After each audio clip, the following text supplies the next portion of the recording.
Section 3.2 is about properties of parallel lines.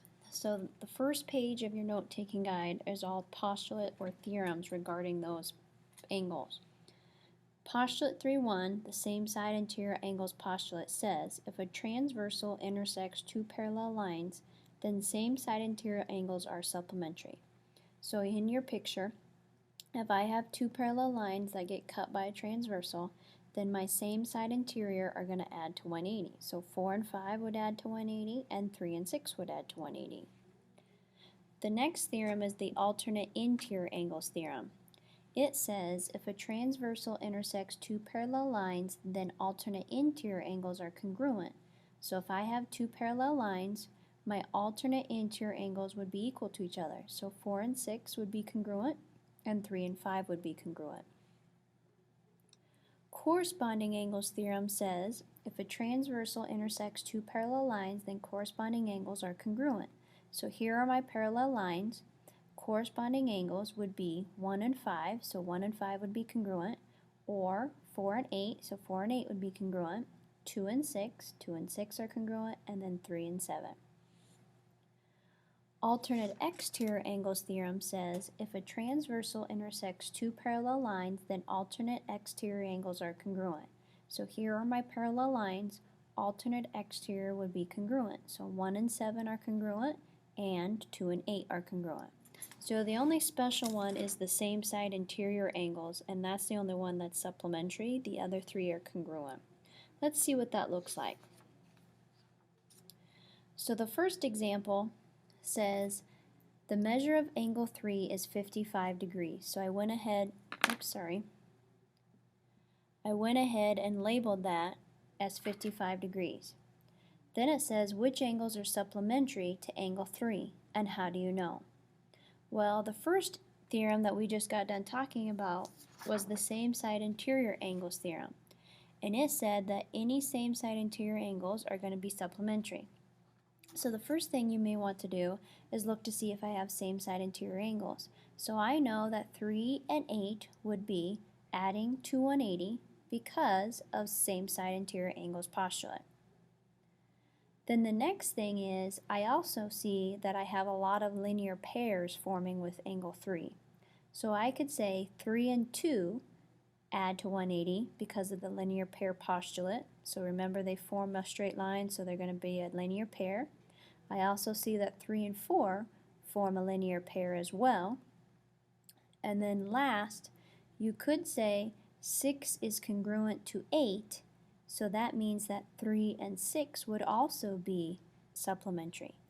Now, remember, 8 and 3 were supplementary, 6 and 8 are congruent by vertical angles, and so that's why 3 and 6 would end up being adding to 180. Okay, let's take a look at another one. So another type of question is, what are the measures of angle 3 and angle 4? Which theorem or postulate justifies each answer? So notice that I have an angle measurement of 105 right there, and it's wanting you to figure out what's the angle measurement of 4 and 3. Well, the first thing I see is 105 pairs with angle 3 by the fact of that these are going to be alternate interior angles. The other thing I want to point out is notice these arrowheads that you have here. One arrowhead is showing that the lines that have one arrowhead are parallel to each other, and the arrowheads that have two sets means that these two lines are going to be parallel to each other. So since I have parallel lines, the alternate interior angles are going to be congruent. So I know the measure of angle 3 is also going to be 105. The other thing is, wants me to find angle 4. I see that angle 4 and this measurement of 105 are same side interior angles. So if that's the case, they have to add to 180 degrees. So I would take 180 and subtract away the 105 to get what angle 4 would be. So that would be the same side interior angles theorem. So all I'm doing is just applying everything that these theorems are saying, whether they're congruent or supplementary, and then I'm finding what those angles are. So it's crucial you know this vocab and how to identify those angles. Alright, you're going to pause the video and try the got it question. So in the got it question, I want you to use the diagram up here for problem 3. Okay? And the first question says, what is the measure of angle 1? So remember, we already found angle 4, so I'm going to go ahead and write that in. And we found angle 3. So every time you find something, I would encourage you to write those in, because then those angles are also going to match up with others. So angle 1 and angle 4 are alternate interior, so those are going to be congruent. So angle 1 is going to be 75, and I said that by alternate interior angles theorem. Now letter B said angle 2. Angle 2 is going to be congruent with angle 1 because of vertical angles, or you could have said 2 and 4 are congruent by corresponding angles theorem. Either way, it's the same. Letter C wants me to find angle 5. Angle 5 is congruent with 105 because of corresponding angles theorem, or you could have said 5 and 3 are congruent because of vertical angles theorem. Letter D asks for angle 6. 4 and 6 are supplementary because they're a linear pair, so these would have to add to 180, so I said 105 because of the linear pair postulate. You also could have done alternate interior angles here and found that these two are congruent. Letter E asks for angle 7. Angle 7 is going to be congruent to this 105 because those are vertical angles, so vertical angles theorem. And then letter F asks for angle 8. 4 and 8 are same side interior angles, so they have to be supplementary, so angle 8 would have to be 105.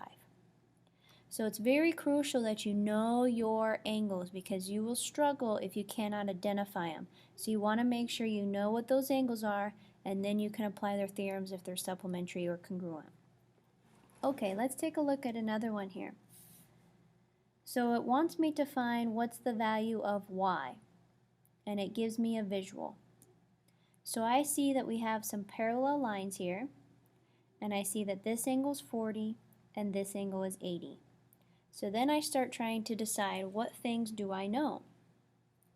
Well, first thing I know is, by the same side interior angles theorem, I know that this angle here, if I were to add those two together, that whole angle would represent this mark that I made. So I would need to take that angle, the 40 plus y, and add it to 80, and I know that same side interior angles are going to equal 180. So once I have that set up, then I can go ahead and solve the equation. So I went ahead and subtracted 80 over, and then I subtracted 40, and I got y equals 60. Alright, you're going to pause the video and see if you can do the got it question. So in the got it question, letter A, it wants you to find the values of x and y. So for letter X, I went ahead and kept these as same side interior angles, since these arrows are indicating that it's parallel. So I added these two, so I had 2x plus x minus 12 equaling 180, combined my x's, added the 12 over, and divided by 3, so I got x equaling 64. I did the same thing for the y's because they are also same side interior, so I added 3y plus y plus 20 to equal 180, combined my like terms, subtracted 20, and divided, and got y equaling 40. Then on letter B, it asks, what are the measures of the four angles in the figure? Well, all you would have to do then is go back and plug in x for your expressions. So over here, when I plugged in 64 for the x minus 12, I got 52. Then for the 2x, I got 128. For the 3y angle, I got 120, because now I'm putting in 40 for y. And then for the y plus 20, I got 60.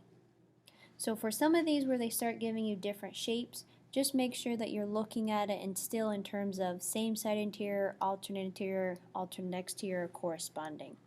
Okay, vocab. Make sure you know those angles in order to apply these theorems.